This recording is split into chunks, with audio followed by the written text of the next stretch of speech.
Mesdames, Messieurs, bonjour et merci de nous rejoindre dans votre émission Le Miroir de la Société ce samedi 31 mai 2025. Eh bien, ensemble, on fait face au miroir ce matin pour apprécier un fait de notre vivre ensemble. Il s'agit de l'histoire d'une jeune fille qui fait face à un dilemme en raison d'une information de dernière minute qui lui est tombée sur la tête.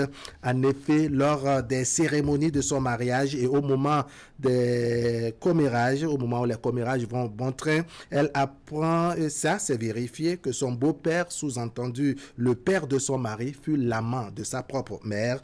Les détails de l'information laissent découvrir que c'est d'ailleurs à cause des assauts répétés et de l'adultère consommé entre son beau-père et sa propre mère qui a occasionné le divorce entre ses deux parents. En clair, le beau-père est à l'origine de la séparation de sa mère d'avec son père. Elle est donc confuse et se pose mille et une questions. Doit-elle interrompre le cours des choses et donc mettre fin à ce mariage en préparation? Doit-elle poursuivre et se donner le courage de surmonter la situation et même le regard de son entourage?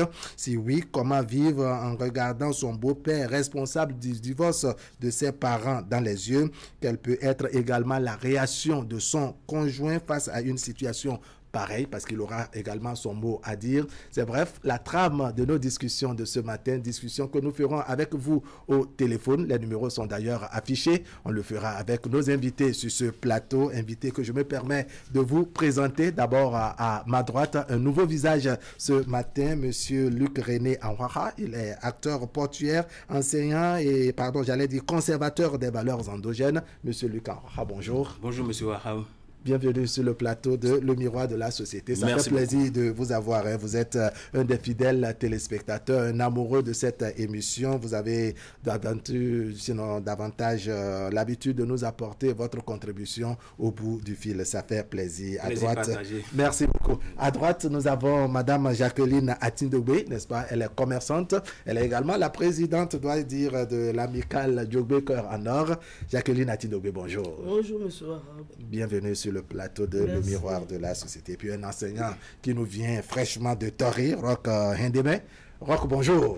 Bonjour, Monsieur Wahab. Bienvenue sur le plateau de Le Miroir de la Société. Merci. Allez, il y a quelqu'un que je ne présente plus. Elle est très habituée de nos plateaux. Madame Véronique Bigan, bonjour. Oui, bonjour, Monsieur Wahab. Voilà, bienvenue. Merci. Voici notre sujet. Lors de son mariage, elle apprend, n'est-ce pas, que son beau-père, le père de son mari, fut l'amant de sa mère. Alors, comment on fait face à une situation pareille? C'est donc le sujet que nous allons essayer de décortiquer entre nous ici. Je vais poser la toute première question à Monsieur Luc Anwaha. Comment vous voyez ce sujet? Comment vous l'appréhendez-vous? Merci, Monsieur Wahab. Merci d'ailleurs pour le thème. Je ne trouve pas encore un inconvénient par rapport à ce mariage. Ah bon? Nous allons nous appesantir sur lorsqu'il est être. Le beau-père fut l'amant de sa mère. Oui. Nous n'allons plus revivre le passé dans le présent. Nous allons pouvoir laisser peut-être ce jeune couple à évoluer. Parce que on dit souvent, c'est Socrate qui l'a d'ailleurs dit, que dans tous les cas, mariez-vous. Si vous tombez sur une bonne épouse, vous êtes heureux. Si vous tombez sur une mauvaise, vous devenez philosophe, ce qui est excellent dans la vie. Fin de citation. Je vois que même s'il y avait eu des relations antérieures entre le beau-père et la belle-mère, cela ne répondrait pas au niveau de ce jeune couple qui s'efforce en un mot ou qui s'arrange à rester ensemble. D'abord, ils sont dans leur mission. C'est l'autre qui disait... J'aime bien citer un peu. Franck Fanon qui disait que chaque génération, dans son parti, doit découvrir sa mission, l'accomplir ou la trahir. Ces jeunes veulent découvrir leur mission de mariage. Mais il ne faudrait pas que les parents, à cause de leur entre griffes désordre, de par le passé, amènent à trahir cette mission. Voilà, cette mission. D'accord. Comment vous voyez le sujet? Je vous remercie d'abord. Merci. Le mariage, ce n'est pas ce qu'on prend au hasard comme ça. D'ailleurs, la Bible a dit que celui qui trouve une femme a trouvé le bonheur. D'accord. Donc, quitte de savoir si les deux s'aiment. Si les deux s'aiment, c'est fini. D'accord. S'il y a l'amour entre la femme, c'est-à-dire celle qui veut être épousée, et le mari, il n'y a pas quoi se dire. D'accord. Parce que ce qui s'est passé entre les parents, c'est pas entre les deux. D'accord. peut-être que ça va agir. C'est-à-dire c'est l'histoire, c'est la mission des parents. C'est la mission des parents. Et maintenant, là, c'est pour les enfants. D'accord. Les enfants vont peut-être s'entendre et discuter de ce qu'il y en est réellement. D'accord. Madame Jacqueline Atindobé, vous voyez la situation comment quand on est face à une situation pareille? Je suis mes deux précédents pour dire que de pareilles situations ne peuvent pas amener de désaccord ou des histoires en ce couple. Normalement, à mon point de vue, ça devrait même solidifier Oui, rendre solide le couple. Le couple. C'est ça. Puisque la maman, de l'autre côté, c'est la belle-mère et du côté du mari, c'est le beau-père. Oui. Et ça pouvait même faire que ce couple n'aura jamais de problème. Ah bon? Jusqu'à leur vieillesse, parce que les deux vont s'entendre pour les accompagner. D'accord. Dans le couple. Madame Véronique Vigan, vous voyez la chose de la même manière? Oui, merci Monsieur Araf. Je vois de la même manière que les autres, mais il faut comprendre quelque chose. Allons-y. Dans ce monde, nous devons opter pour le pardon. D'accord. Et est-ce que la maman a pardonné au monsieur, au beau-père? D'accord. Parce que si les deux n'arrivent pas à se pardonner, il y aura un trouble qui va suivre ce couple-là. D'accord, mais on se demande de quel pardon s'agit. De quel pardon s'agit-il? La maman était en couple avec le père de la fille, mais entretenait une liaison, je dirais, secrète avec le beau-père jusqu'au jour où, bon, voilà, c'était son amant. Donc, ils avaient une relation secrète et donc, c'est, comment dire, assauts répétés, le fait que le beau-père continuait, n'est-ce pas, à la sortie alors qu'elle était en couple, ça créait le divorce entre la maman de la fille et le papa. Mais c'est ce que je dis. Oui. Lui sortait secrètement avec le monsieur. Oui. Jusqu'à ce que ça a créé. Oui. Et ça a cassé le foyer de l'autre. D'accord. Il faudrait que donc vous voyez que la femme, bien que complice, peut trouver le monsieur responsable de son divorce dans son premier foyer. C'est difficile. C'est ça. Mais ils doivent se pardonner parce que les enfants sont ensemble, ils ont trouvé Dieu est en train de les unir pour leur donner le bonheur. Est-ce que c'est nous qui allons le gâter?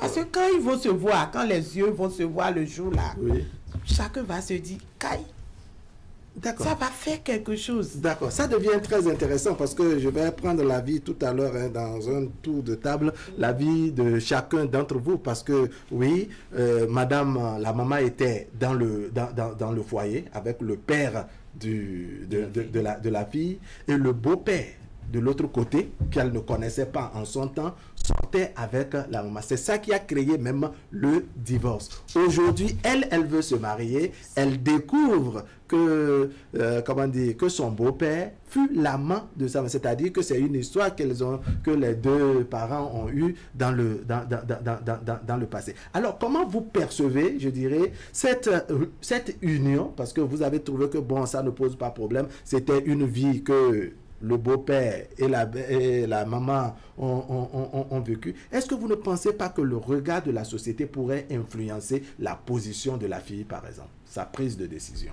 Bon, merci, M. Wahab. Si nous allons faire une analyse rétrospective de la situation de beau-père, entre de la belle-mère, les enfants ne vont pas évoluer dans le mariage. C'est ça. Il faut que le jeune couple prennent de la hauteur par rapport à ces différents de par le passé. Même ces différents permettront d'aider même ces jeunes couples à évoluer comme cela se doit. Parce que, entre griffes, les parents ont déjà commis des bévues.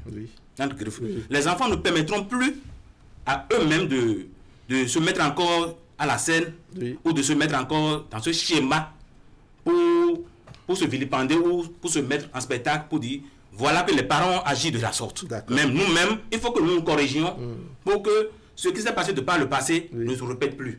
Parce que l'amour, ça dépasse les frontières. L'autre peut être pire. Et l'amour a dépassé cette frontière. Nous allons nous unir et oublions le passé et pensons à l'avenir. D'accord. Alors, je vais reprendre l'histoire à nos téléspectateurs parce qu'il y a également ceux qui nous prennent, qui prennent l'émission au vol comme ça. Il s'agit, comme je l'ai dit, n'est-ce pas, de l'histoire d'une fille qui veut se marier. C'est lors des cérémonies de mariage, comme on dit, vous nous connaissez en Afrique, vous nous connaissez au Bénin, quand on voit la mariée, on voit le marié, on commence par chuchoter et autres, et c'est comme ça que de bouche à oreille, ce qu'on appelle commérage en quelque sorte, n'est-ce pas, elle a fini par entendre, elle a fini par découvrir que, dans les récits que les gens font et autres, son beau-père, c'est-à-dire le père de l'homme qu'elle veut épouser, a eu des relations dans le passé avec sa maman. Sa maman, bien entendu, qui était en couple avec son père à l'époque. C'est d'ailleurs parce que l'amant est rentré dans la vie de couple que le divorce est intervenu. Donc la question qu'on se pose et que j'ai posée en introduction, c'est comment elle va regarder par exemple son beau-père, si elle accepte vivre avec son fiancé, avec son mari, comment elle va regarder régulièrement le beau-père dans les yeux quand elle sait que bon, le beau-père est à l'origine du divorce de ses parents. C'est vrai, ici on parlera de l'âme, on parlera de l'amour, elle aime l'homme, peut-être l'homme aussi l'aime et autres. Vous voyez, donc c'est clairement ça le sujet et c'est en cela que le pardon dont parlait Madame Véronique Vigrand, ça devient encore intéressant. Est-ce que, bien que Madame savait qu'elle était dans le foyer et sortait avec aujourd'hui le beau-père de l'autre côté, est-ce que elle ne peut pas avoir genre de rancune contre genre, bon, à cause de toi, j'ai perdu mon foyer. C'est vrai, on volait pour faire. Mais aujourd'hui que c'est sorti, on a tendance à des moments donnés à verser, dois-je dire, la cause ou les problèmes sur la tête de l'autre. Madame Atindoué, comment vous voyez ça? C'est maintenant que moi j'ai bien compris l'histoire. Waouh, voilà, d'accord. Et à mon point de vue, oui. Ce genre de mariage aura beaucoup de problèmes. Ah bon, pourquoi? Oui. Ce genre de mariage aura de problèmes à la longue, puisque le père de la femme de l'autre côté ne serait jamais d'accord, puisque ce n'est pas que la belle-mère était libre, elle n'était pas libre avant de commettre de pareilles situations. Elle était sous le toit de son mari. C'est bien ça. Et c'est un adultère qu'elle a commis. Voilà. Donc, adultère dont les deux enfants qui veulent se marier ne sont pas responsables. De l'autre côté, la belle-mère de la fille va dire que c'est une éducation que la fille a reçue de sa maman. D'accord. Donc, une telle fille ne peut pas rester dans le foyer de son enfant. D'accord. Et si la mère de Marie n'est pas d'accord à une femme de pareil côté pour son enfant, je pense que ce genre de foyer il peut jamais avoir la paix. Voilà. Parce que c'est devenu un secret. C'est un adultère direct que la dame a commis. Voilà. Ce n'est pas qu'elle était libre, elle est sortie avec le beau-père.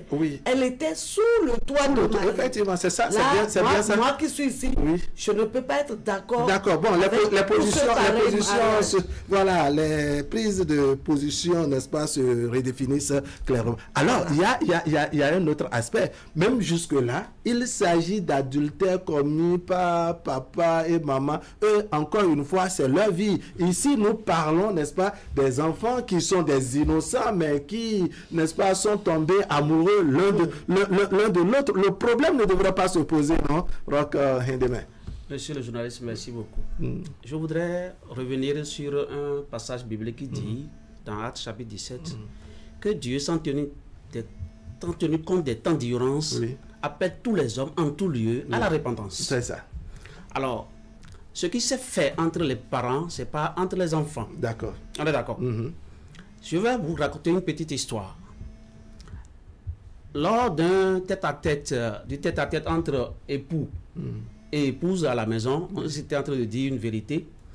Et à la femme de confesser une vérité à son homme, il lui a dit que, bon, dans telle situation, il a perdu ses parents, surtout son papa, dans un braquage à la maison. D'accord. Elle a raconté le fait à son homme. À l'homme maintenant de dire, il ne pouvait pas parler.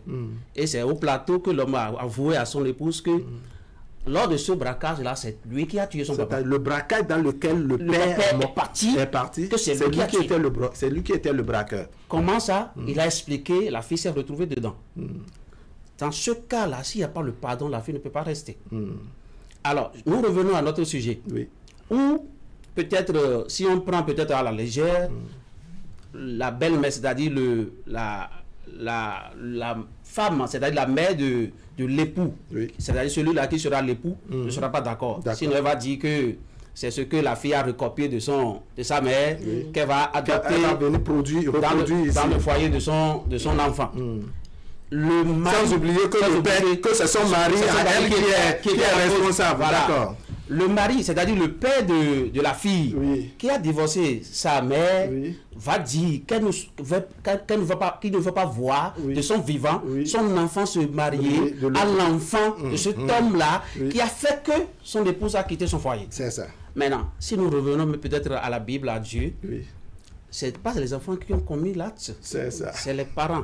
C'est bien vrai que si la fille qui veut se marier à cet homme-là est la situation en main, ne peut pas considérer son beau-père. D'accord. Ça, d'accord. D'accord. Madame Véronique, sur les rapports, je dirais, les relations humaines, c'est-à-dire qu'on prend, je dois dire, comment dire, l'homme, le jeune fiancé, la jeune fiancée également, et on prend la belle-mère et le beau-père, c'est-à-dire le père de l'homme et la belle-mère en question. Comment vous voyez le vivre ensemble? Parce que jusque-là, on n'a pas encore fait le commentaire en ce qui concerne le jeune homme, le fiancé qui veut. Comment vous voyez d'abord la relation entre la belle-fille, n'est-ce pas, et son beau-père? On va commencer par là. C'est-à-dire chaque fois, elle aura, même s'ils ne vivent pas dans la maison familiale et qu'ils vivent en dehors, c'est qu'il y a de temps en temps à côtoyer le beau-père pour telle cérémonie, pour tel événement, pour des visites de courtoisie et autres. Comment vous voyez une relation pareille, si tant est que la fille accepte se marier? Merci beaucoup. Ce que je me demande, et je me suis demandé depuis hier, est ceci. C'est les deux qui veulent se marier là. Est-ce qu'ils n'ont pas pris au moins le temps de se connaître? Parce qu'ils ne peuvent pas se présenter du jour au lendemain devant le maire pour se marier, ne se connaissant pas d'abord. La fille aurait pu au moins connaître ses beaux-parents. Est-ce que cette étape-là a été brûlée?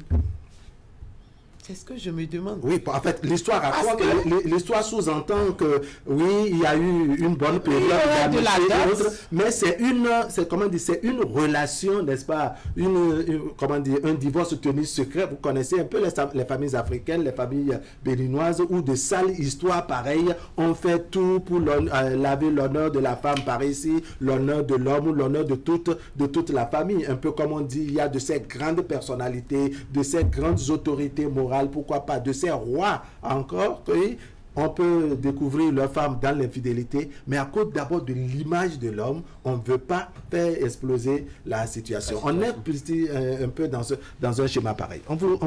Comment vous voyez la chose? Quand on a travaillé à tenir secret, je dirais, l'histoire le plus longtemps possible, jusqu'à ce que les enfants grandissent et ont l'âge de se marier. Oui, ok. Et je ne refuse pas. C'est pourquoi nos grands-parents, quand ils voulaient faire marier leurs enfants, ils vont demander aux ancêtres pour voir si cette union-là ne va pas créer. Mais aujourd'hui, que nous avons Christ, nous prenons le temps de prier, de comprendre, de mieux comprendre l'avenir de ce couple-là. Est-ce qu'il n'y aurait pas de problème avant ou après? Est-ce que toutes ces étapes-là ont été faites? Sinon, point d'interrogation. Sinon, ce serait difficile, très difficile à ce beau-père-là de voir sa belle-fille de bon oeil. Qu'est-ce qui va se passer? Qu'est-ce que vous pensez que le beau-père peut faire quand il sait que la fille est innocente, la fille ne l'avait pas attaquée, la fille n'est responsable de rien dans son histoire? La fille qui a fait tout le temps avec sa maman. la fille qui a fait tout le temps avec sa maman, la maman lui aurait inculqué ces choses-là. C'est ça. Bon, on ne peut pas vouloir faire du mal à son enfant. Oui. Mais une maman qui ne sait pas réellement que ce qu'elle avait fait là est mauvais et qui ne doit plus jamais se répéter, c'est-à-dire elle va se repentir. Si elle ne s'est pas repentir, elle va apprendre à sa fille peut-être que même si tu es sous le toit d'un homme, tu peux toujours avoir quelqu'un à côté qui pourrait te financer. Et cette chose-là va gâter le bonheur du foyer de sa fille. D'accord. Si réellement la fille n'a pas reçu toutes ces éducations-là et est une fille innocente comme vous le dites, c'est bon. D'accord, ça pourrait passer. C'est seul Dieu qui peut savoir qu'il y a vraiment une repentance. Wow, on a recours à Dieu ce matin. Allez, je précise que la ligne est ouverte. On peut maintenant commencer par recueillir l'avis, l'appréciation, le commentaire, les interprétations, n'est-ce pas, de nos téléspectateurs. Oui, Luc Anrara, je vous suis. Merci beaucoup. C'est La Fontaine qui disait, je cite, que ce que le cœur garde au-dedans de lui nourrit les feux cachés. C'est vrai que la jeune fille ne veut pas voir le beau-père d'un bon oeil. D'accord. Ça, c'est clair. Mais si ils vont forcément faire une analyse rétrospective de la situation, le couple ne va pas marcher. Il faut forcément, Madame Vigan l'a dit tout à l'heure, il faut le pardon mutuel. D'accord. Ça part de là. Et on dit souvent que seul Dieu et les membres de nos ancêtres scrutent les cœurs et les reins. Les enfants ne savent pas qu'ils vont se rencontrer un jour. Jusqu'à cette étape. Donc, confions-toi à Dieu et les membres de nos ancêtres. Ils ont fait leur œuvre. Donc, ce que les papas ont commis, la maman a commis une erreur grave, une erreur monumentale. D'accord. Personne ne peut accepter. D'abord, moi, je suis d'Abomey, je ne peux jamais l'accepter. Mais nos enfants se sont retrouvés quelque part, se sont amourachés pour construire leur avenir. Restons avec eux.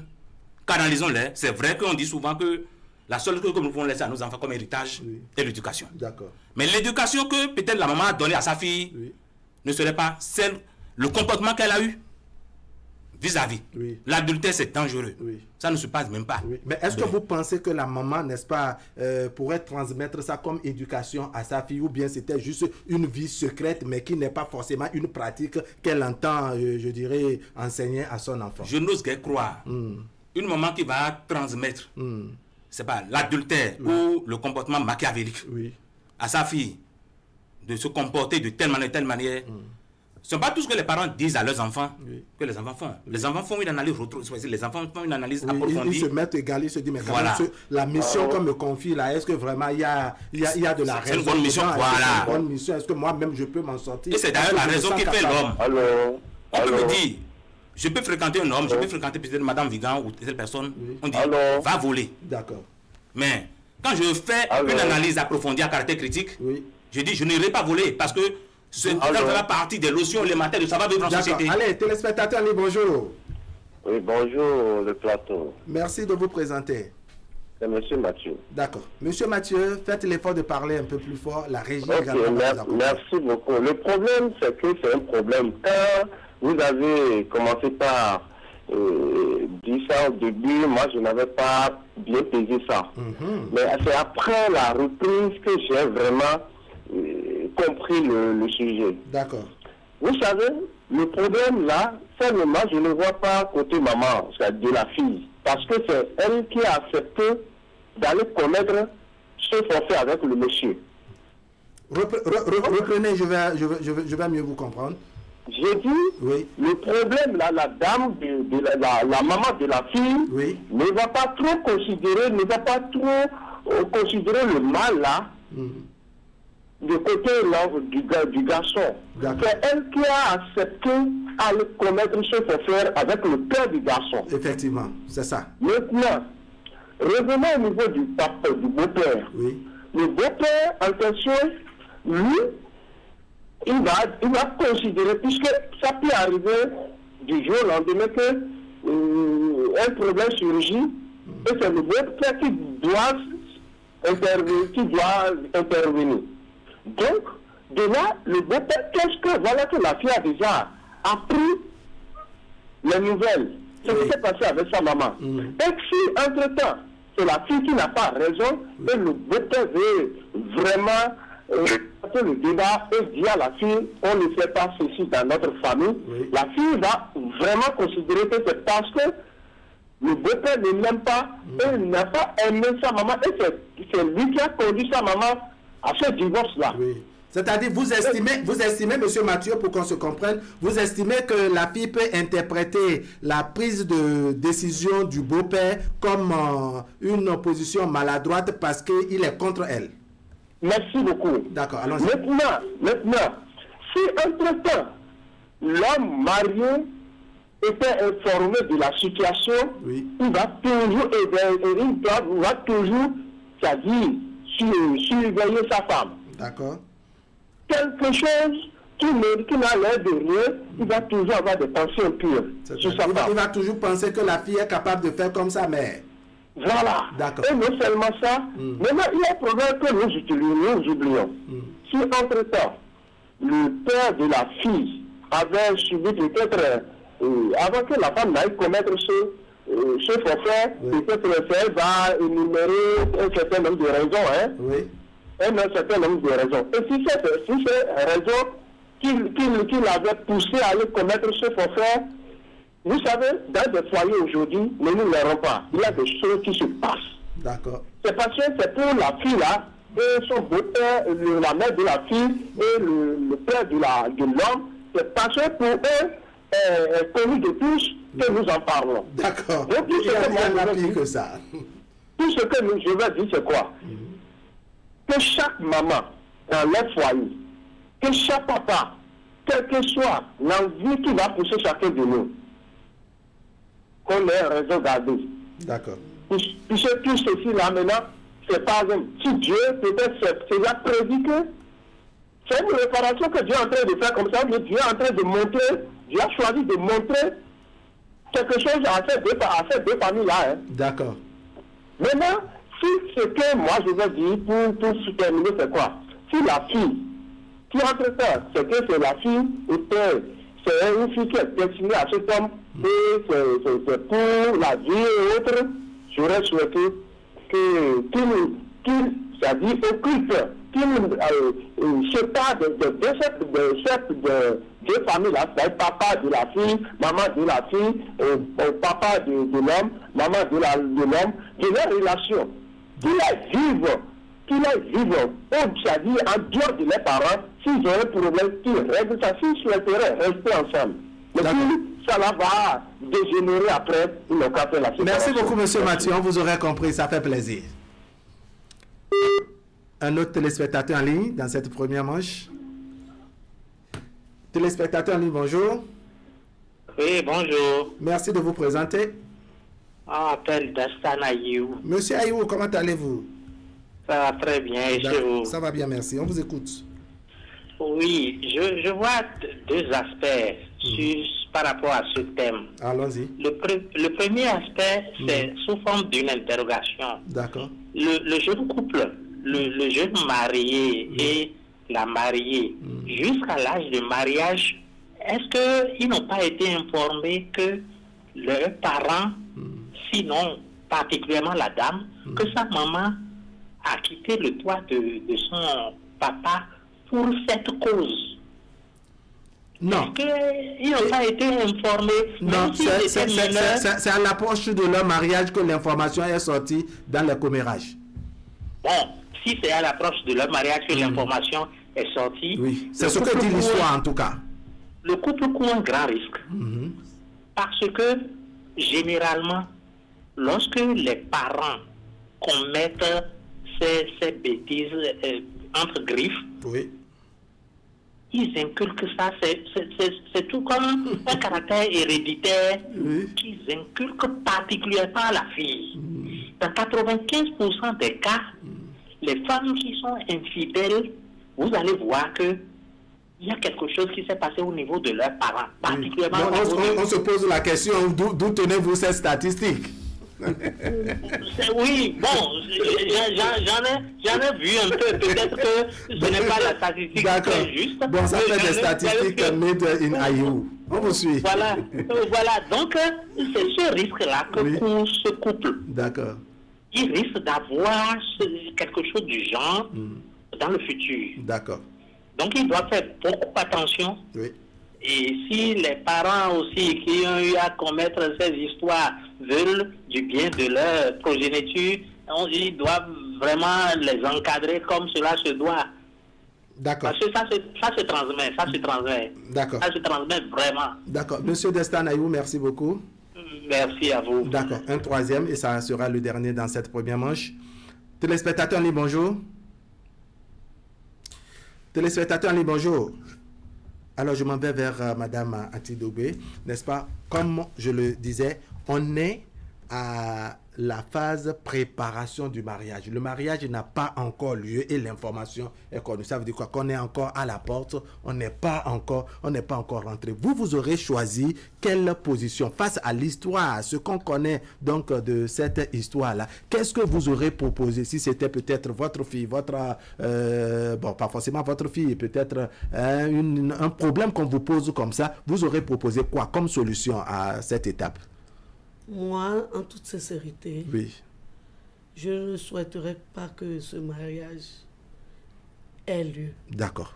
C'est-à-dire, vous aurez proposé, n'est-ce pas, qu'on arrête tout. On annule ce mariage. D'accord. C'est vrai que l'amour entre deux personnes, c'est difficile. Mais il se pourrait qu'on les fait asseoir, ces deux, et leur dire la vérité. D'accord. Vous aimez, c'est vrai, mais vous voyez encore le cas de vos deux parents. Oui, c'est-à-dire l'histoire qui est... Voilà, d'accord. Maintenant, on ne sait jamais si les deux qui ont commis cet acte ne sont plus en vie. Là, c'est encore réparable. C'est encore réparable. D'accord. Je vais laisser toutes les hypothèses, n'est-ce pas, s'installer pour qu'on ne limite vraiment pas le sujet. Parce que tout est possible. Est-ce que le père de la fille, n'est-ce pas, est vivant? Le père cocu, n'est-ce pas, est-ce qu'il est toujours vivant? Autrement, est-ce que les quatre parents sont vivants? C'est bien ça. Voilà. D'accord. On ira dans toutes les... Le cas de vivant, il est décédé. Est-ce que la maman aussi, de l'homme aussi, est vivant, parce que la maman aussi peut être aussi au courant de ce que son mari, n'est-ce pas, commettait l'adultère en cachette jusqu'à faire sortir une femme de son foyer de l'autre côté. Voilà. Voici la position de Madame Jacqueline Atindogbe qui estime que vraiment, comme on est encore à la porte, il vaut mieux prendre une décision de se retirer plutôt que d'avancer. Vous aurez suggéré quoi si on vous posait un problème pareil? Merci beaucoup. Il faut aussi poser une certaine question. Parce que pour le mariage, il y a un processus. Il y a au moins 2 à 3 étapes. Peut-être après la dot, il y a le mariage civil et après religieux. Je ne sais pas peut-être dans quel sens eux, ils veulent se marier. Si c'est peut-être après la dot et que c'est pour le religieux ou le civil, bon, s'il y a amour entre les deux, le problème ne se pose pas. Moi, je vais demander, allez-y. Je demanderai aux deux couples de faire asseoir, si les parents existaient encore, de faire asseoir ces deux parents et de se demander pardon. D'accord. Allez, on va prendre le téléspectateur en ligne dans la première manche. Téléspectateur en ligne, bonjour. Bonjour. Merci de vous présenter.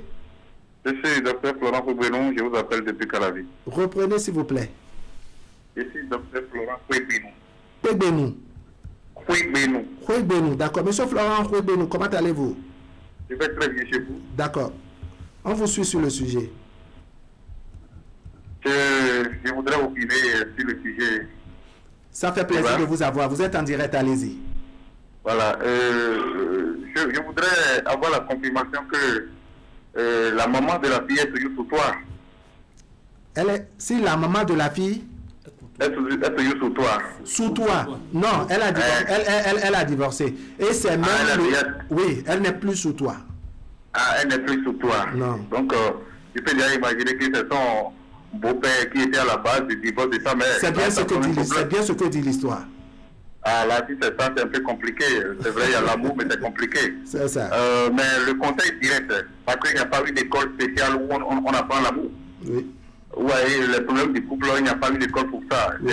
Chaque couple avec son école. Moi, je voudrais suggérer à la fille d'organiser une demande de pardon, qui se pardonne et qui s'engage. Parce que c'est l'amour. Si c'est vraiment, et qu'elle est prédestinée à cet homme-là, et que c'est pour cet homme qu'elle est née, et les indices de mariage sont bien connus, et que c'est son homme de sa vie, si elle rate cet homme, c'est pas sûr qu'elle trouve encore l'homme de sa vie. Il n'y a pas deux hommes pour la vie de femme. Il n'y a qu'un seul homme. Et quand tu le rates, c'est un peu difficile. C'est vrai qu'il est compliqué, mais en conclusion, il faut qu'elle s'engage. Si toutes les causes sont réunies et qu'il prouve que c'est l'homme de sa vie, ça compte. C'est vrai. D'accord. Je vous remercie. Merci beaucoup, M. Rubenou. Merci beaucoup. La régie nous permet de revenir en plateau, n'est-ce pas? On fait un tour de table d'abord avant d'ouvrir à nouveau la seconde manche. Allez, vous avez fini votre démonstration. Alors, on est encore une fois à la porte. On n'a pas encore mis la tête. Vous aurez suggéré quoi avant qu'on évolue dans le débat? Ok, ce que moi j'aurais suggéré, et la maman de la fille et son beau-père, ils peuvent s'appeler. D'accord. Et ils vont... C'est-à-dire les amants en question. Pour sauver les enfants. C'est ça. Et dans ce sauvetage-là, vous mettez quoi? Ils s'appellent, ils vont se dire quoi? Se rappeler ce qu'ils vivaient, ce qu'ils vivaient, bien se dire, mais quand même, tu vois ce que la vie nous a, là où la vie nous a conduit, même nos enfants. Vous mettez les deux autres de quel côté? Oui, on va revenir. On est encore à deux ici. On va revenir. Non, il faut demander dans ce sens si, entre-temps, il y avait des... Il y a tellement d'hypothèses. Parce que hier, j'ai vu les gens ont pris le sujet un peu à la légère. Aujourd'hui, ça commence par tourner. Si en temps, après le divorce, est-ce que leur relation continue? Ou bien ça s'est arrêté? Oui, est-ce qu'ils continuent de se manger? Arrêtez ou pas, les deux autres, vous les mettez où? Qui sont dessus sur la... Il y a le père du mari et le mari et le père de la fille de l'autre côté. Le père de la fille, non, et la femme de la femme du mari. Et la femme du monsieur. Peut-être que c'est maintenant que la femme de ce monsieur qui a fait gâcher le foyer de l'autre, c'est maintenant elle est informée. Mais il faut se demander si cette belle-mère-là continue de sortir avec... oui, c'est-à-dire est-ce qu'après le divorce, elle continue? Il y a toujours la relation. Si ça ne continuait pas, ça peut se dire et ça peut se comprendre. D'accord. Peut-être c'est un jeu. Même si ça s'arrêtait, je vous dis, la femme de l'autre côté ne va jamais digérer. Voilà. C'est une femme qui parle, s'il vous plaît. Donc c'est pour cela, moi je dis que la belle-mère et la maman du mari, attendez-vous à des histoires pour ce couple à vie. Ça c'est normal. Très normal. Très bien. Donc, c'est-à-dire vous sentez que chaque fois la belle-mère peut persécuter c'est quelque chose qui ne se digère pas pour toute une vie. D'accord. Donc, qu'est-ce que vous attendez de cette fille innocente dans l'histoire là? Point d'interrogation. Ça c'est une grosse interrogation. Le jeune Madame Pigon, on va vous revenir. D'abord, le jeune couple doit forcément prendre de la hauteur. D'accord. Si c'est mon cas, s'il y a vraiment l'amour. L'amour est sous différentes formes. Il n'y a pas que peut-être l'homme qui veut se marier a un peu de gain et que la fille est en train de suivre. Voilà. C'est vraiment l'amour. L'amour véritable. Voilà, ça peut se... L'amour véritable. Peut-être cet amour a atteint son paroxysme.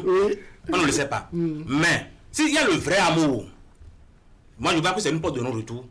Pour les deux. Pour les deux. Là, ils vont pouvoir s'entendre, boucher les oreilles de l'autre côté, sans pouvoir faire une analyse. Mais est-ce qu'on parviendra vraiment à boucher les oreilles? Quand on sait que, par exemple, comme l'a dit Mme Jacqueline, c'est difficile, mais... N'est-ce pas, il y aura la belle-mère qui peut pourrir la vie à la fille, sachant que sa maman... Je peux toutefois écarter toute relation avec la belle-mère. Non, mais ça ne peut pas après, dans ce sens que, dans le foyer, là, quand peut-être il y aura peut-être quelques crochets dans le foyer, la fille peut-être va remonter la situation. C'est grâce à ton papa que entre-temps il y a signé. Et de l'autre côté aussi, quand la fille va faire quelque chose de mal, le monsieur aussi va prendre aussi. Il faut un travail psychologique de la fille. Et là, on va souffler un peu et donner la parole à Madame Véronique Migon. Madame Véronique Migon, comment vous voyez maintenant cette situation avec le niveau où ça va? Il y a plusieurs hypothèses. Quelle est l'hypothèse que vous mettez sur la table? Vous voyez, à ma place, j'aurais suggéré que ce mariage n'ait pas lieu. Voilà. Moi, je vais appeler ma fille, lui commencer par lui donner des conseils. Moi, là, je vais tout lui avouer à ma fille. Parce que elle a appris. Mais la vraie version, c'est chez moi. D'accord. Moi, je vais la faire asseoir. Elle va tout dire, elle va se fâcher. Mais je serai toujours là à lui demander pardon. Et à lui dire, ce mariage-là, je vais lui dire tout ce qui pouvait arriver dedans. Finalement, Dieu même va accepter que ces choses-là n'est plus... Parce que quand on voit le fond là, l'amour véritable, aujourd'hui on dit l'amour véritable. Quand il y a l'amour véritable, on oublie. On oublie. Mais l'homme n'oublie jamais. L'homme va toujours en arrière dire nous sommes nos big boys, et chaque fois tous les deux seront blessés. Moi je vais travailler mon enfant jusqu'à ce que Dieu va lui donner un autre. Et si c'était l'homme de sa vie? Voilà. Et si l'enfant refusait? Dieu n'a pas permis que cette histoire-là soit avant le mariage. Ça peut arriver après le mariage. Oui, pourquoi pas? Pourquoi mais pas? Dieu même a permis que ça s'éclate avant le mariage. Mais est-ce que ce n'est pas... Mais est-ce que également ce n'est pas... Est-ce que si ça éclate, n'est-ce pas, et que c'est vraiment l'œuvre de Dieu, est-ce que ce n'est pas pour éprouver, n'est-ce pas, le degré d'amour entre les deux conjoints, Madame Véronique Migon? Le degré d'amour. Nous qui sommes ici, nous on peut surmonter ça. Mais nos enfants... qui sont naïfs et qui n'ont pas encore cette connaissance. Inculquons cette notion élémentaire. Là, ils seront forts. Aujourd'hui, de nos jours, qu'est-ce que nous n'inculquons pas de bien à nos enfants? C'est ça. Et au retour, qu'est-ce que nous voyons? D'accord. Alors, on revient sur un détail non négligeable, n'est-ce pas? Jusque-là, je voudrais qu'on mette, on laisse d'abord le garçon et le beau-père cocu de l'autre côté. C'est-à-dire, on prend le beau-père, le père du mari, n'est-ce pas? Le père du mari. On prend la mère du mari et on prend la fille. Si le mariage a lieu et que la mère du mari, n'est-ce pas, est bien au courant de ce que son mari a eu de liaison avec une femme, bien entendu, elle serait jalouse, peu importe si son foyer est gâté de l'autre côté. Est-ce que cette coposerie, elle ne va pas la manifester sur la fille, c'est-à-dire trouver que sa maman était... on connaît bien nos mamans et on connaît bien les femmes. Est-ce que vous ne sentez pas que chaque fois, la belle-mère peut rendre la vie un peu difficile à la fille en référence à ce que sa maman avait fait? C'est possible. D'accord. C'est possible que la maman peut toutefois revivre cette histoire malheureuse. Oui, c'est-à-dire chaque fois que ça va l'enfant, ça va même peut-être lui, ce serait l'élément qui va chaque fois lui rappeler que bon, écoute, voilà celle-là qui est issue de la femme qui sortait avec mon mari. C'est possible. Ce sont des choses qui arrivent. D'accord. C'est pour ça que je disais tantôt que le jeune couple doit forcément prendre de la hauteur. Comment on prend de la hauteur dans une situation, pareille? Psychologiquement, mentalement. Bon, il y a des hommes forts qui peuvent le faire. D'accord. Mais dans quelle école on va avec... Il n'y a pas une école. Oui, avec quelle formation on fait? Dans une situation pareille, n'est-ce pas? On est tous sous pression, nous sommes dans les préparatifs et on se dit, mais quand même, quelle hauteur je prends dans ce... Bon, alors qu'on doit trancher. On fait quoi? D'abord, je disais tantôt que l'amour peut-être a déjà atteint son paroxysme. D'accord. Même quoi que vous disiez, ce jeune couple ne veut pas vous écouter. S'il y a l'amour véritable. D'accord. Oui. Et cet amour véritable là, c'est quoi exactement? Bon, cet amour véritable, bon. On s'aime. Oui, parce qu'en plein 21e siècle, l'amour, vraiment, ça a une autre définition. Bon, c'est pas ce que le Robert et la Rousse ont donné depuis les années 1900. Il faut reconnaître que ça existe. Ça existe. Le Robert définit. Même s'il y a 90%, bon, l'amour matériel, il y a au moins 10%, 15%, l'amour véritable. Donc, c'est tant qu'ils sont dans les 10%, c'est autre chose. S'ils sont dans les 90% de matériel, c'est tout autre chose. Mais là aussi, il faut reconnaître aussi la sagesse. D'accord. Voilà. Si l'homme est sage, c'est-à-dire ceux-là qui veulent se marier, le mari est sage et la femme également est sage, ça ne peut pas se faire, ce mariage-là. Pourquoi? Parce que il faut considérer la belle-fille comme l'enfant de cet homme-là qui a gâché le foyer de l'autre. Donc l'homme aussi va dire non. Monsieur, si... D'accord. Maintenant, on en vient... Oui, vous voulez réagir. Vous savez, pour un mariage, il faut la bénédiction des deux côtés. Des deux côtés.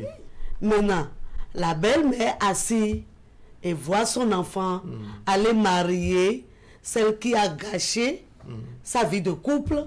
Vous pensez qu'elle peut bénir ce mariage? C'est ça. Moi, je ne pense pas. Vous parlez de la maman de la fille? De la maman du mari. D'accord. Quand tu es là à accepter une fille qui sera ta fille demain, parce que la femme de mon garçon est d'office ma fille. C'est ton enfant. Elle devient d'office ma fille. Mais quand je ne vois pas cette fille d'un bon oeil, quand vous la voyez, vous voyez en même temps sa maman. Sa maman en elle automatiquement. Je ne pense pas que je peux bénir une relation. Même si tu vis en Christ tous les jours, même si tu dors à l'église, tu auras quelque chose en toi qui va te ronger tous les jours. Et cela ne va jamais amener la paix dans le foyer de ton enfant. D'accord. Et mieux vaut couper cette relation. J'appelle mon enfant. Je lui dis de pareil couple. Ça ne peut pas marcher. Si l'enfant n'est pas d'accord avec vous. Je sais qu'il ne sera pas d'accord avec moi. Mais au moins, je l'ai déjà dit. Et il n'accepte pas ou pas vous aurez dégagé votre responsabilité. Un enfant qui quitte ton ventre et à têter tes seins. Quoi que ce que tu lui diras et il ne va pas accepter. Il y a un jour là-bas qui vient là. Et il viendra te dire vraiment, maman. C'est toi qui avais raison. Toutes mes excuses. C'est toi qui avais raison. Nous sommes des humains. D'accord. L'œuvre de Dieu s'accomplira sans qu'on le sache. D'accord. On vous avez compris. Allez, on poursuit le débat par ici. Monsieur on va tabler maintenant sur la position éventuelle du garçon. C'est jusqu'à l'heure où nous parlons. C'est la fille qui est au courant. Le beau-père, lui, connaît bien l'histoire. Mais c'est une histoire, n'est-ce pas, qu'ils ont cachée et qu'ils n'ont pas voulu faire exploser. Voilà. À l'heure actuelle, comment vous voyez l'éventuelle réaction du garçon et de la fille? Est-ce que la fille doit prendre l'initiative d'informer son homme? Si son homme est au courant, quelle peut être, lui, sa réaction selon vous? On ira dans ça fait au moins deux grosses questions là. Est-ce que vous pensez que le mieux serait déjà à la fille d'informer le garçon? Selon ce qu'on disait par rapport à l'amour, la fille doit informer son homme. D'accord. J'ai eu vent de telles situations. C'est-à-dire qu'elle veuille poursuivre ou non. C'est qu'elle informe quand même. D'accord. D'abord, c'est après avoir informé l'homme là, peut-être c'est en ce moment-là la décision finale. D'accord. Parce que quand elle est informée, peut-être ça va la choquer.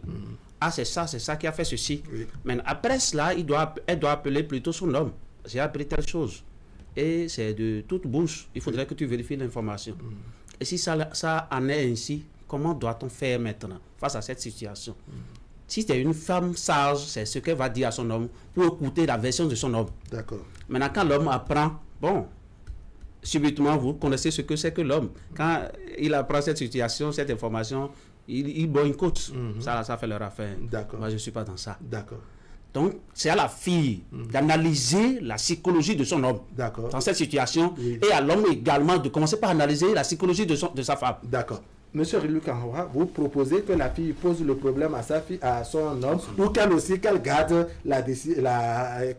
son information sur elle, même si elle prend la décision soit de poursuivre ou d'interrompre, elle garde la décision sur elle ou pas. Si elle garde cette décision, ce serait un véritable péché pour elle. D'accord. Le bon sens obligerait qu'elle informe son homme.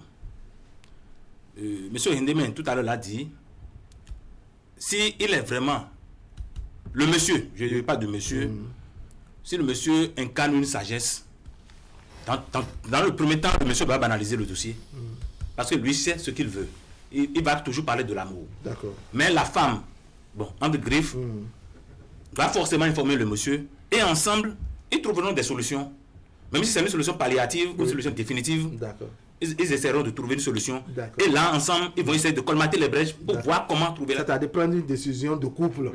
En quelque sorte. Absolument. Qu'est-ce que vous aurez suggéré? Parce que notre sujet, après tout, c'est que faire. C'est que faire. Comment trouver solution à une fille, à un couple pareil? Vous aurez proposé quoi? Qu'elle pose le problème à son homme ou bien qu'elle décide seule à son niveau de prendre la décision qui lui convient, elle? Je suis d'accord avec mes grands frères. Les deux. D'accord. Et la fille appelle le monsieur et il lui dit ça.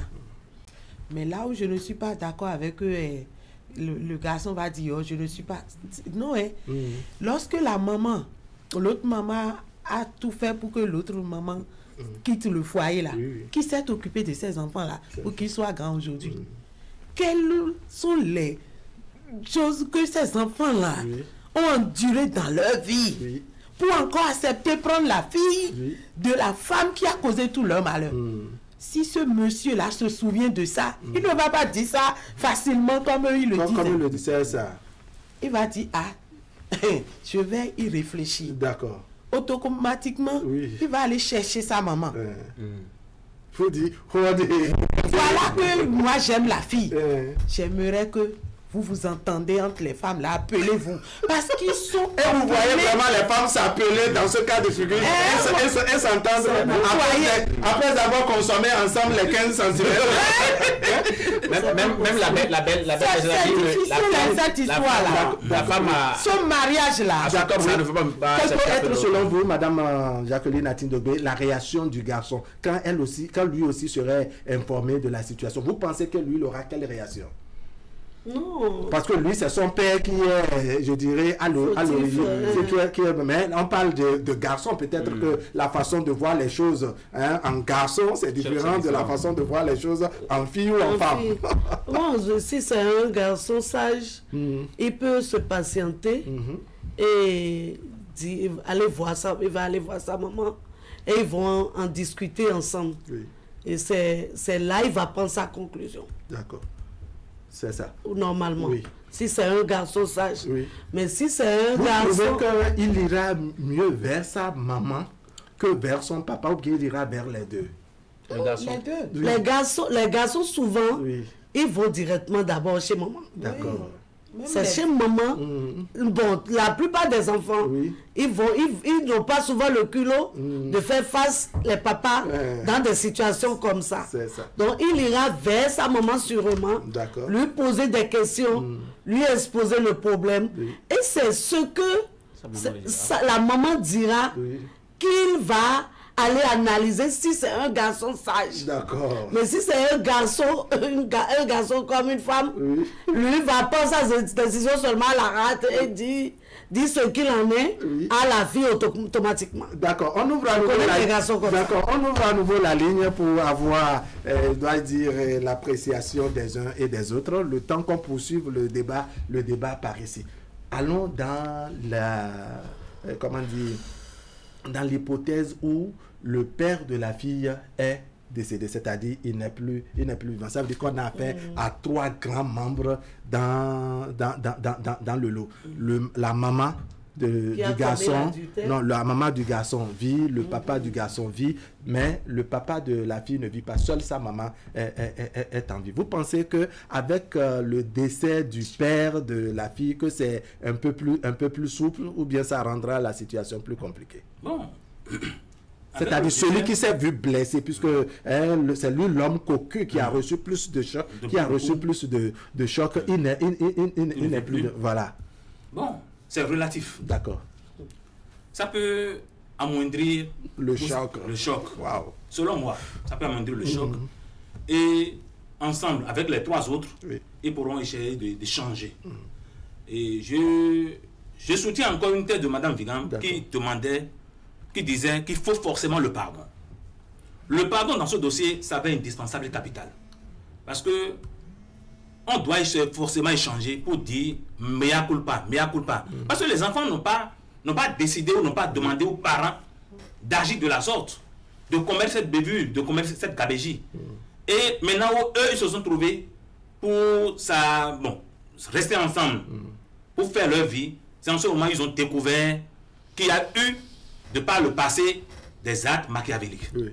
Maintenant, si les deux pourront s'entendre pour dire mea culpa, aidons nos enfants à fonder le foyer, qu'est-ce qui prouve que ce n'est pas l'homme de la vie, de la fille? Oui. Qu'est-ce qui prouve que ce n'est pas la femme de la vie, du monsieur? Oui. Donc, tous ensemble, ils vont s'unir pour conjuguer le verbe aimer. Aimer comme cela se doit.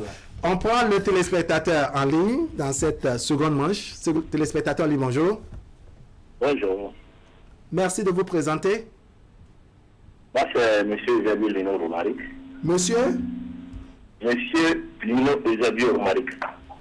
Ah, Monsieur Guézo Villon, c'est ça? Monsieur Lino, L-I-N-O. D'accord, Lino Romaric. Romaric, d'accord. Vous nous appelez d'où? Je vous appelle de Kokodi. D'accord, on vous suit.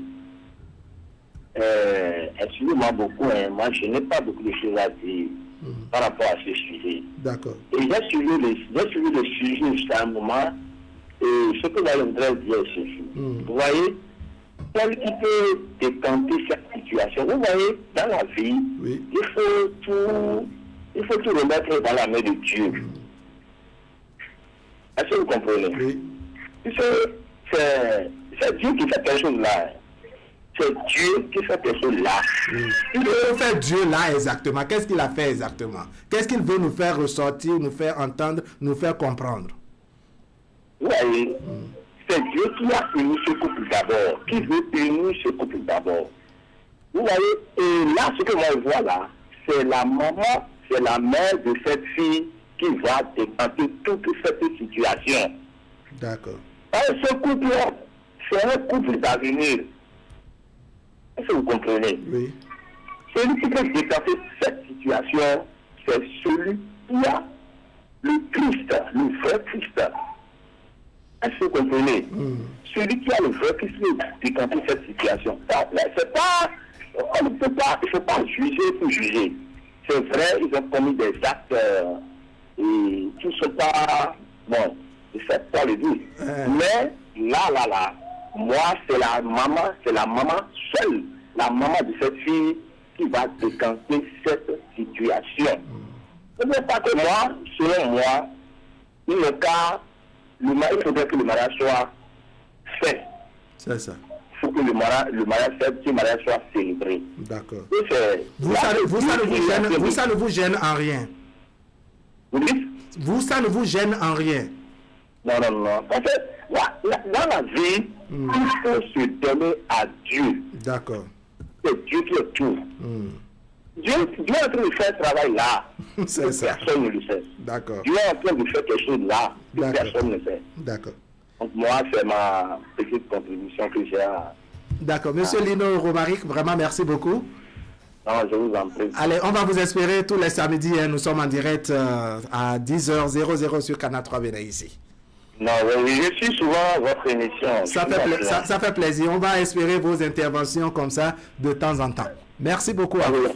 Allez, un autre téléspectateur en ligne. Bonjour. Téléspectateur en ligne, bonjour. Alors, on poursuit le débat d'abord. On peut avoir, au fur et à mesure que le débat se poursuit, un autre téléspectateur, le cas où le beau-père qui a vraiment reçu le choc, il n'est plus vivant. Est-ce que vous pensez que les choses peuvent très bien se passer? C'est là encore, il y a une autre hypothèse. Oui. Le décès, qu'est-ce qui a causé le décès de ce beau-père-là? C'est-à-dire le père à la fille. Oui, bon, on peut aller dans l'hypothèse où ce n'est pas systématiquement l'adultère qui l'a fait, ou bien la séparation, ou bien quand il s'est séparé de sa femme, il s'est resté seul, le chagrin, toujours est-il qu'il n'est plus, il n'est plus vivant. Si c'était ça, la fille va démissionner automatiquement. Parce que c'est vous qui avez causé le décès, la mort de mon papa. Là, je refuse. Oui. Si ce n'est pas le cas, et que, bon, Après tout, c'est ce que le monsieur l'a dit tout à l'heure, le pardon. Il faudrait que la femme, c'est-à-dire sa maman, aille voir les parents de son homme. Ouais, c'est sa maman qui fera. Si sa maman ne fait pas le jeu, c'est fini. Tous les spectateurs, bonjour. Oui, bonjour. Merci de vous présenter. Hervé Mouillon. Monsieur Hervé Mouillon, comment allez-vous? Bien, merci. Et vous? Ça va bien. On vous suit. D'accord. Je salue le plateau. Le plateau vous répond. Voilà. Le sujet dit, lors de son mariage, elle apprend que son beau-père fut l'amant de sa mère. Oui. Que faire? Si je prends le sujet comme ça, je veux déjà comprendre que tous les membres de la famille sont informés de la situation, ils sont au courant, ils savent bien de quoi il s'agit. Et elle, c'est elle seule ou bien c'est elle et son futur époux qui ne sont pas informés. Oui. C'est ce que le sujet, quand on lit la phrase, c'est ce qu'on comprend. Donc pour moi, si je comprends ça comme ça et que les parents, je sais que les parents sont informés, ils ont connaissance de la situation et ils ne disent rien, ça veut dire que ça ne leur pose pas problème. Et que quand la fille, elle apprend, elle en parle à son futur époux et ils vont faire preuve d'une grande ouverture d'esprit et continuer leur mariage. D'accord. D'accord. Alors, on peut se dire, oui, que ça ne pose pas problème, parce que ça aussi, c'est une autre hypothèse. Ça peut ne pas poser problème aux parents. Mais les enfants qui viennent de l'apprendre fraîchement, eux, ça peut leur poser problème, encore que c'est eux qui veulent s'engager. Oui. Vous nous suivez là? Oui. Oui, est-ce que... Je reprends.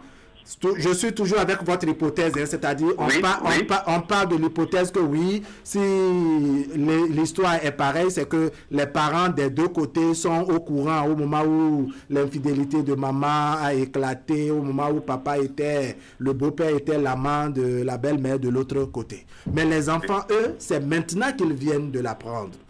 Oui. Ils peuvent avoir une position tranchée, ils peuvent se dire, si nos parents ont vécu une situation pareille, vraiment désolé, mettons point final à notre union. Tout à fait. C'est d'ailleurs pour ça que j'ai parlé d'une grande ouverture d'esprit. Parce que là c'est un peu compliqué, délicat. Donc il va falloir qu'ils se parlent entre eux et décident de continuer ou non. Mais moi, je dois être dans la position, c'est que je continue le mariage. D'accord. Vraiment, tout le monde est mesuré. Merci beaucoup. D'accord. Je sens que vous voulez réagir, madame. Je vois que tout le monde met le débat au niveau de Dieu. C'est vrai, Dieu est là, mais Dieu n'est pas sur terre. Mettons-nous dans la peau des êtres humains que nous sommes. Quand de pareilles situations se posent, c'est nous sur terre qui parlons plus. Oui. Et quand Dieu lui fait son nombre, son Dieu, lui, il est assis dans son coin, personne ne le voit, lui juge, il fait ce qu'il doit faire. Mais nous, en tant qu'êtres humains sur terre, c'est nous qui critiquons, c'est nous qui créons tout. Oui, et parfois c'est nous qui aggravons même la situation. On amplifie les scènes à un moment donné. Donc c'est pour cela il faut se mettre dans la peau de la belle-mère comme du beau-père de l'autre côté. Oui, d'accord. Et après, les enfants eux-mêmes. Parce que si vous voulez bien la paix du cœur pour ces enfants à l'avenir, parce que vous regardez tout de suite le mariage qui va démarrer aujourd'hui. Le mariage démarre aujourd'hui, tout est bon, tout est doux, comme vous le dites. Il y a le futur de ce mariage. Oui. Quand les enfants vont commencer à naître et les petites histoires des foyers vont commencer par surgir, un tout petit peu de nous, comme être humain, parce qu'on est en chair, quand on s'énerve, tout commence par sortir. De là, le mari va faire sortir ce qui est dans son ventre. Il peut prendre ça pour insulter la femme à tout moment. Et pourtant, c'est son papa qui a fait ça. La femme aussi, à tout moment, peut faire sortir des choses pas possibles à son mari. Et en ce moment, le divorce aura lieu, tôt ou tard. Et si c'est mieux comme ça que de régler le problème si tôt et que chacun prenne sa route. Très bien. C'est une grosse interrogation. Oui, Madame Véronique Vigan, parce que oui, on met Dieu, n'est-ce pas, au devant de tout, n'est-ce pas, son omniprésence et son omnipotence et autres. Mais il y a effectivement que c'est nous, les humains, le véritable problème. Dieu fait son œuvre. On se dit, parce qu'il y a plusieurs questions qu'on peut se poser. Si Dieu en est arrivé à faire savoir la situation très tôt, c'est qu'il veut démontrer quelque chose. Je vais revenir parce qu'il y a un téléspectateur qui bouscule le bout du fil. Téléspectateur, dit bonjour. Bonjour, comment vous allez? Bien, merci de vous présenter. Yannick Langbaou, madame. Yannick Langbaou. Langbaou. Monsieur Yannick, comment vous allez? Je me porte super. Vous appelez d'où? J'appelle de Saint-Hérita. D'accord, on vous suit. Je salue tout le monde. Oui. Merci le sujet, mon avis, c'est ici. D'accord. Moi, je pense que la maman et le beau-père, Dr. Paul, elle n'a pas été fait en cachette de filles. On ne vous entend pas très bien. Faites l'effort de parler un peu plus fort, s'il vous plaît. Vous me recevez là? Oui, allez-y. Je dis, la maman et le beau-père n'ont pas célébré leur amour en cachette. C'est ça.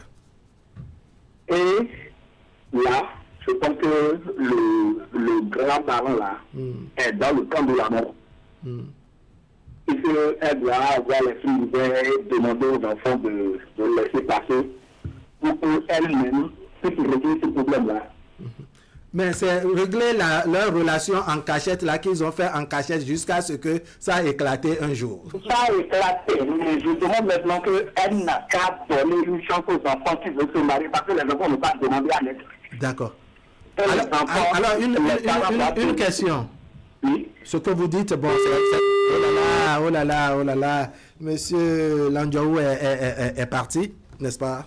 Allez, on poursuit. Je reviens vers Madame Véronique Vigan sur la question de Dieu. Nous disons que oui, l'œuvre de Dieu, n'est-ce pas, est multidimensionnelle, et donc en faisant éclater la situation à la veille ou lors des préparatifs de ce mariage, c'est sans doute pour faire passer un message. Mais est-ce que souvent ce message de Dieu, les humains que nous sommes, nous le percevons très bien? Est-ce que nous l'interprétons très bien? Est-ce que ce n'est pas nous, les humains, n'est-ce pas, qui faisons des commentaires parfois déplacés, qui amplifions des scènes de manière à influencer même la prise de décision des autres? Parce que, comme disait Madame Véronique Vigan, on parle comme si vraiment tout peut se passer comme de l'eau qui coule au niveau vers la rivière, alors que la belle-mère peut être vraiment invivable pour la fille, par exemple.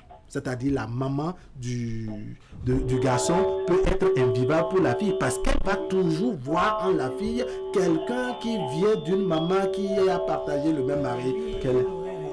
D'accord. Alors, toujours sur l'œuvre de Dieu. Alors.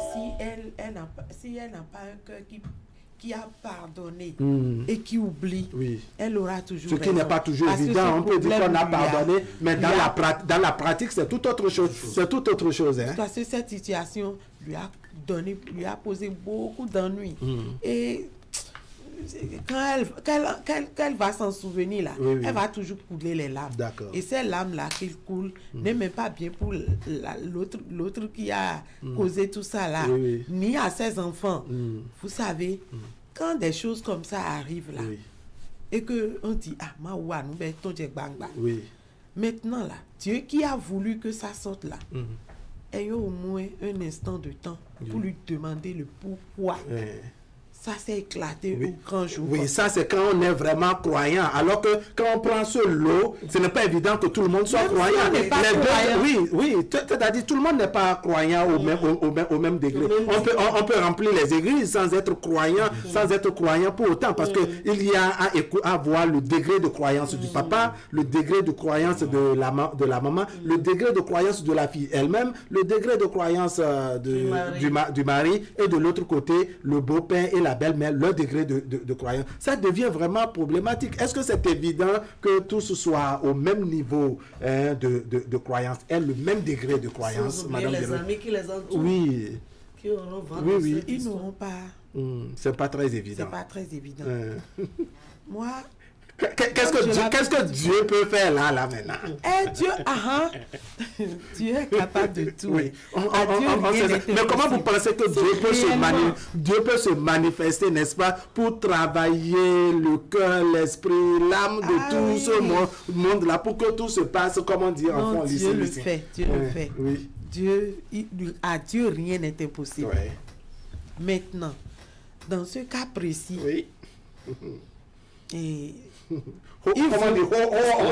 parce que il vaut mieux que les parents appellent leurs enfants. Et vous savez, mais l'amour est aussi. D'accord.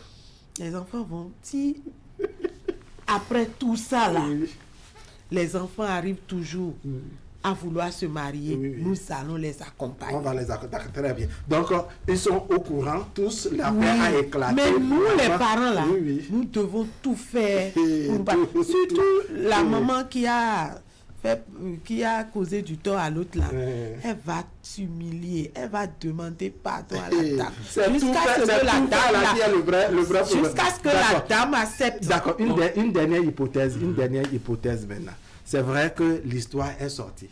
Mais on suppose qu'à l'origine des faits, n'est-ce pas, la belle-mère, c'est-à-dire la maman du garçon, n'était pas au courant. Ça veut dire quoi? Que oui, le monsieur, il a sa femme à la maison, donc la maman du garçon, mais c'est là-bas qu'il s'en va faire son spectacle, ses dégâts, jusqu'à ce qu'il a créé le divorce là-bas. Mais sa femme à la maison n'est pas au courant. Vous voyez, ça peut, c'est possible, non, madame?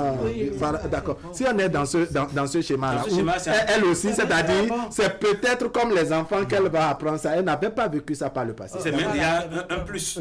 Et c'est bon, elle n'a pas été informée. Si elle était informée, ce serait encore pire. Maintenant qu'elle n'est pas informée, bon, bonjour encore, c'est pas le bon voisinage. D'accord. Et là, ça elle peut être informée plus tard, parce que tant que l'enfant est au courant, un jour elle aussi, son heure d'être au courant va sonner. Bon, moi je continue de dire, bon, heureusement qu'elle n'est pas été informée. Si on prend cette hypothèse. Oui, on prend l'hypothèse de elle n'est pas informée jusqu'à ce temps. Elle n'est pas informée. C'est déjà bien, ça donne un plus pour le bon voisinage. D'accord. Maintenant qu'elle n'est pas informée, bon, je voudrais parler en temps, autant de nos aïeux, des cas pareils. Ils font des consultations. C'est ça.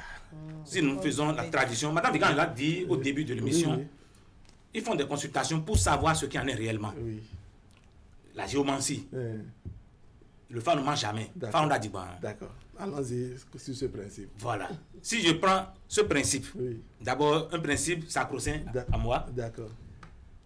On consulte. Et si le phare dit que cette union n'a aucun problème, ça va, d'accord. Bon, d'accord. Oui. C'est bien, on continue comme ça. Mais si le phare dit qu'il y aura à la longue des trébuchements, des problèmes qui ne pourront pas facilement surmonter, là, ça pourra créer des ennuis et les enfants aussi seront face à leur destin. D'accord. Mais il y a toujours les histoires de voici ça, comme vous dites, c'est-à-dire qu'on a beau consulter, le frère dit que bon, chemin faisant, il y aura des trébuchements, on va dire bon, comment faire pour surmonter? Comment faire pour surmonter? Je disais tantôt que le phare ne mange jamais, mais ce sont ceux qui traduisent. Oui, le prêtre du phare. Le prêtre du phare sont ceux-là qui mentent peut-être la plupart. Ou se tromper. Voilà. Donc ceux que moi je connais par exemple, je connais du moins, ne peuvent pas faire une tradition qui pourront nous donner peut-être des erreurs. Oui, c'est-à-dire, j'ai bien compris, c'est-à-dire, le phare a dit et ils ont bien interprété qu'il n'y a pas de problème. Mais chemin faisant, il peut y avoir des moments difficiles et autres. Bien sûr. On se connaît parce qu'on dit l'amour est là, l'amour est là. Ils vont se dire, mais comment faire pour surmonter? Parce que bon, il n'y a pas de problème sans solution. Est-ce qu'il n'y a pas de solution avec 2 coqs à gauche, un mouton par là, plus une rouge et farine? Est-ce que ça ne peut pas, est-ce que les ancêtres ne vont pas nous permettre de traverser ces moments difficiles? Bon, les ancêtres permettront de traverser des moments difficiles, mais et savoir, et rien. D'accord. Une chose est de faire le sacrifice. D'accord. Une autre chose est de savoir comment se gérer. Se gérer, d'accord. C'est la première des choses. D'accord. Parce que ça va rien. Donc, il faut à tout prix que ce jeune couple ait déjà, c'est pas, de langage de direction, de langage de courtoisie entre eux pour que, je disais tantôt, ils vont tous communiquer pour une direction donnée. D'accord. Sans pouvoir faire recours à ce qui s'est passé. Si vraiment ils s'aiment. Je pèse toujours sur l'amour véritable. D'accord. Oui. Madame, oui, d'accord. Oui. En fait, vous avez dit tout à l'heure que, supposons que la femme, elle est toujours au foyer, et qu'on arrive. Selon moi, j'aurais dit, si cette femme-là ne savait pas, et qu'elle n'est même jamais au courant, et c'est le jour-là, elle apprend. Cette femme-là, même du fait que même à ce instant, elle n'est même pas encore informée. Cette femme-là, elle aurait eu des problèmes en son temps quand le papa est en train de chercher l'autre dame.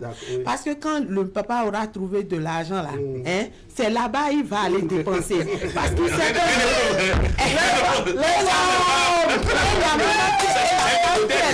la femme qui est là a toujours souffert et tout. Si cette femme-là... Non, rien ne prouve. Oui, rien ne prouve. Non, c'est ce qui se passe. Vous connaissez les femmes, et même si ce n'est pas ça, elle se met en tête. C'est ça. Allons-y. C'est ça. Allons-y seulement. Maintenant, quand elle est une femme sage, vous est-ce que c'est une femme qui a la crainte de Dieu? Quand elle va même entendre, elle va me dire, c'est à cause de celle-là que tout se passait, mais Dieu m'a toujours m'a mis là et je ne suis pas partie. Je remercie Dieu. Mais maintenant, mon fils, Dieu est en train de nous parler. Tu sais ce que nous allons faire? Nous allons épouser cette fille-là. Et nous, là, on serait toujours là à l'éduquer à notre manière et elle va comprendre. Quand c'est une femme sage. Mais si c'est une femme insensée, bonjour les gars. Si c'est une femme cracra. Voilà. D'accord. Madame Véronique, Madame Jacqueline Ati. Bon, voilà, c'est comme ça que commence l'infidélité aussi. Madame Jacqueline Ati, l'hypothèse, je voudrais vous écouter sur ça, l'hypothèse où la maman du garçon n'était pas au courant. C'est-à-dire jusqu'à l'heure où nous parlons, elle ne savait pas que cette vie avait été menée par son mari qui a fait éclater un foyer de l'autre côté.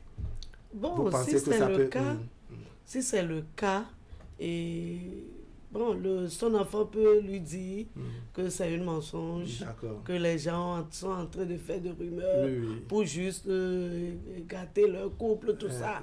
Les mamans rapidement comprennent leurs enfants. D'accord. S'ils mettent ça là-dedans, je pense que ça peut aller comme... D'accord.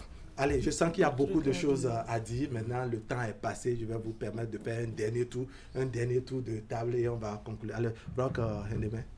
Oui, je vous remercie. Si c'est que la maman du garçon n'est pas informée, entre-temps et jusqu'à présent n'est pas informée, c'est un feu vert à ce mariage. Parce que on suppose que c'est quelque chose qui a été fait en cachette. Et quand l'homme fait cette chose-là, d'ailleurs, sa famille n'est pas informée, même l'entourage n'est pas informé. Donc, ce divorce-là, c'est peut-être... Il gère ça de façon solitaire. Voilà. Il gère ça de façon solitaire. Et il fait le bon homme à la maison. Donc, cette situation ne peut que se poser peut-être chez la belle-mère là-bas. Et que voici, peut-être, l'information est restée là-bas. Maintenant, les enfants vont prendre... Le surplus avec une certaine maturité, ça peut aller. Ça ne va même plus causer de problème. C'est un bon vent. D'accord. Madame Véronique Diga. Oui, et moi, mon mot de fin, c'est le pardon. D'accord. Toujours le pardon dans tout ce que nous faisons. Et aussi, ce que nous faisons là, il faudrait qu'on analyse bien. Si cela s'éclatait, qu'est-ce que ça peut donner après? Parce que tout ce que nous faisons nous rattrape après. Tout ce que nous faisons de bien, de mal, nous rattrape après. Et le bien là, quand ça nous rattrape, ça nous donne un honneur. Ça nous glorifie, ça nous élève. Mais quand c'est mauvais, c'est la honte. Donc, il vaut mieux choisir le bien et surtout, calmons-nous. Parce que l'attention vient souvent des mamans. À nos sœurs de cultiver l'esprit de pardon. D'accord. Oui, si, monsieur. On dit souvent que c'est seul Dieu scrute les cœurs et les reins. D'accord. Et il n'y a pas le hasard. Peut-être ce qui s'est passé de par le passé avec les parents, ça a une histoire, ça a un mot, ça a un signe. Nous ne pouvons que accompagner les enfants pour qu'ils atteignent leur objectif, tout en sachant que ce que les parents ont fait de par le passé était mauvais. Mais accompagner les enfants peut-être à travers nos prières ou à travers nos conseils, différents conseils, pour qu'ils atteignent leurs objectifs. Pour quand la femme, la nouvelle épouse ou le nouveau époux comprennent réellement que ce qui s'est passé par le passé ne relève pas d'eux, mais ça vient d'accompagner ce qu'ils sont en train de faire. Donc prions Dieu pour que ces situations du genre ne nous parviennent. D'accord. Jacqueline Atindogbe, votre mot de conclusion? Non, c'est tel que l'a dit Mme Vic, c'est le pardon qui est la clé de toute chose. D'accord. Voilà, si... Le pardon, la compréhension, la communication, voilà, le dialogue. Si ça pourrait arriver et puis ils se pardonnent réciproquement, je pense que le mariage n'aura pas de problème. D'accord. Voilà. Je vais vous remercier. Mais il y a une journée plus ou moins spéciale. Nous sommes aujourd'hui samedi. On va mettre la tête dans le mois de juin, très bientôt. Juin, n'est-ce pas? Déjà demain. Voilà, c'est la journée de l'arbre. On dit qui a mis en terre un plant d'arbre, n'est-ce pas, n'a pas vécu inutilement, n'est-ce pas? Vous avez votre association, Madame Véronique Vigan, je crois que c'est à Toribosito. Madame Jacqueline Atindogbe, vraiment, avoir beaucoup de femmes aussi, c'est... Avoir beaucoup de femmes aussi, c'est... Aujourd'hui, ma co-épouse a pris ma place. Oh là là. D'accord, cette association voilà, l'association de développement Les Anges de Toribosito, n'est-ce pas? Vous avez une initiative qui va dans ce sens. De quoi s'agit-il exactement pour ce mois de juillet? Je laisse la parole à mon VP. D'accord. Et Monsieur Roch Ndeme. Roch Ndeme, comment les choses vont se passer? Merci bien, monsieur le journaliste. Notre association a beaucoup d'objectifs dans le plan de développement de la commune de Toribosito. D'accord. Un pan concerne la promotion de l'environnement. Donc, dès demain, nous avons choisi l'arrondissement de Toriga et parcourir les 8 villages de l'arrondissement afin de planter des plants, de mettre en terre des plants pour permettre un environnement sain à nos concitoyens. D'accord. Quelles sont les actions que vous posez au niveau de votre association? Vous parlez de développement. Oui, quand on parle de développement, il faut penser surtout à la promotion de notre langue, c'est la culture. D'accord. Donc notre langue Toligbe, qui peut-être est bon côté de nos jours. Donc nous allons essayer de relever cette langue-là pour que peut-être les fois à venir, quand on va venir sur le plateau, c'est le Toli, on va parler. Peut-être que moi-même je viendrai m'entraîner. Je viendrai m'entraîner pour avoir la facilité à manier cette langue. Alors, Madame Jacqueline Atindogbe, votre commune de natale, bien entendu, c'est Toribosito. L'initiative, comment vous l'avez fait pour qu'il y ait vraiment suffisamment de monde pour vous accompagner à mettre en terre, je dirais, ces plans, à comprendre vraiment le bien porté, le bien fondé, j'allais dire, de la mise en terre des plans.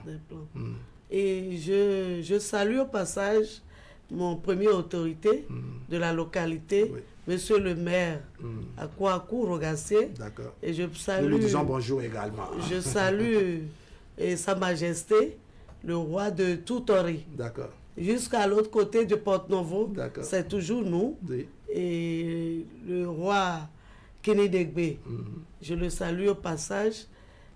Notre association a pour but de valoriser la langue Toli. D'accord. Toli qui est une langue qui n'est pas beaucoup parlée par nous les enfants de Toli, nés à Cotonou surtout. Et je suis un exemple qui a fait que les amis ont dit je dois rester forcément dans l'association pour commencer par parler. Pour mieux comprendre et bien parler la langue. Pour mieux parler ma langue. Et puis il y a beaucoup des enfants comme moi à Cotonou qui ne parlent pas du tout Toli parce que il paraît qu'on a honte, d'autres ont honte de parler leur propre langue. Ça pose un problème. Le pouvoir conservateur des valeurs endogènes, c'est ça. De mon côté, quand j'entends la Tori, d'abord ça me donne un boum au cœur. D'abord, je suis mon épouse. est matériellement de Tori, Toribosito. Donc quand j'entends parler de Tori, ça m'enchante. Oui, là même on se refond. Quand moi je vais à Boumé, bon, de fond, je suis fier. D'accord. On va avoir honte de s'exprimer. Et par contre, quand les gens, même les fils de Tori se rencontrent même en ville, c'est le français ou c'est le français. C'est le français. Je suis en train d'apprendre cette langue-là. Mon épouse m'apprend la langue là. Nous qui sommes nés à Cotonou, nos parents ont été intellectuels et ils ne nous ont pas appris à parler. Donc aujourd'hui, cela nous rattrape. Et on fait la politique, on fait tout, mais on n'arrive pas à parler notre langue, arriver au village. Donc c'est une bonne initiative que notre président et M. Nassara, qui est votre collègue, je le présente au passage, il est aussi un animateur de la radio Mosaïque FM à Tori. C'est lui qui a initié l'idée de l'association. D'accord. Et je le remercie au passage. D'accord. Voilà. Alors, comment on dit en Tori, à l'effet d'inviter donc vos concitoyens ou vos amis de Tori en Tori, comment venir demain? C'est demain. Vous voulez procéder à cette mise en tête. Voilà, il faut les inviter en langue Tori. Là, ça vous permettra de... Invitez-nous en langue Tori. Oui, non, voilà, lui va commencer. Elle va conclure. Merci bien. Tom et Minami Forum Fongandia. Azan egbe doti do minito meyo ezenwa 1er juin mi do tina do kon arrondissement Tori Gaton mi do veme bi zemi janone ya glisi me de pepe awa bro Tori ni kame ma fanjo ko e toto me na no mi meji yo mi do veme family te mo se po mi do arrondissement Tori Gaton mi monte mo do bon mi gleme mi gleto ko me mo monte mo do ti do come na mi me ni monte mo do ti sizen voilà allez, deuxième épreuve, monsieur Madame Jacques. Je ne parle pas trop, mais je vais essayer. Vous allez réussir. Je dis quelque chose. Oui. Mettez Tori, mais dimanche, mi n'aura doti, Tori Kansime, non Tori Akajamevi, donc arrondissement Tori na doti donc on a invité Mimeko, minimum à doti pour Miko, à date pour ça va dimanche. Ça va finir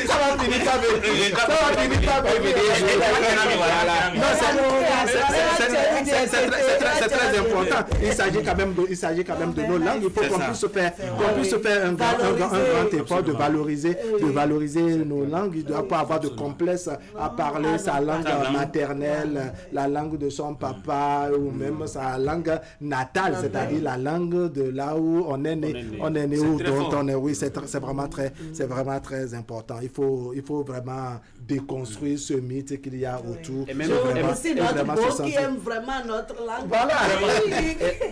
Et même pour finir, il faudrait que nous avons entendu parler de la langue Tori ici. Monsieur le journaliste WhatsApp aussi est de là-bas. Il faudrait que vous passiez cette information-là à ceux de là-bas qui sont avec nous, qui ne comprennent pas le Tori, de venir aussi nous soutenir. Ils ont compris. Le message est passé. Le message est déjà bien passé. Allez, il y a que nous allons dire bonjour et merci également au chef de la collectivité Médé-Ouayon. Je fais référence donc à Koko Hassen Médé-Ouayon, forêt sacrée, n'est-ce pas, qui vient faire le débat avec nous ici. Il a perdu un de ses frères bien parent à lui, donc l'artiste Somadie Besso, qui est décédé il y a quelques semaines en arrière. Les obsèques ont lieu aujourd'hui même, ce samedi 31 mai 2025 à Mougnon, c'est dans la zone d'Abomey. Les choses se déroulent sous la supervision donc du chef de la collectivité Médé-Ouayon. Il s'agit donc de Dadoche, toujours Koko Hassen Médé-Ouayon, et donc c'est au domicile de Somadie Besso, non loin de l'hôpital de zone de Mougnon. Allez, Canal 3 Bénin, le plateau de Le Miroir de la Société présente ses sincères condoléances à la famille biologique de Somadie Besso, de même qu'au monde culturel. Vous avez un mot à dire par rapport à ça? C'est quand même votre région, c'est également un frère, non? C'est vraiment un frère. Avant de quitter le plateau, je présente vraiment les sincères condoléances à Hassen Médé-Ouayon et à toute la communauté d'Abomey. D'accord. Tout de suite, je finis, je me rends là-bas pour assister aux obsèques. Et je finis également pour présenter les condoléances aussi à tout le monde des médias.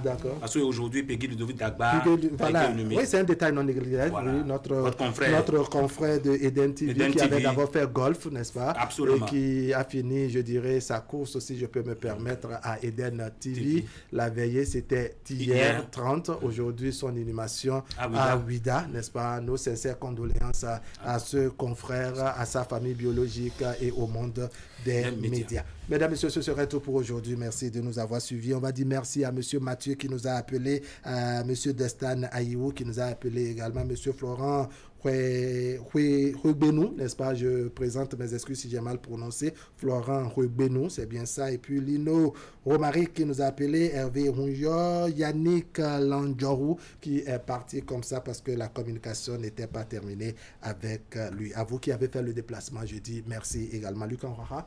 Merci, Jacqueline Atidobé. Merci, Roch. Merci beaucoup, Madame Véronique Ligan. Merci beaucoup. Allez, toute mon équipe, équipe technique que je n'oublie pas. Il y a Lionel à la réalisation, Francis Kokou également au son et à la diffusion. Il doit avoir Jean-Baptiste Enro. Il doit avoir également Hippolyte Choumanrou. C'est le patron de la diffusion à tout ce beau monde. Je dis merci. La rediffusion, c'est tout à l'heure à 15h et mercredi autour de 16h30. Mesdames, Messieurs, allez. Portez-vous bien.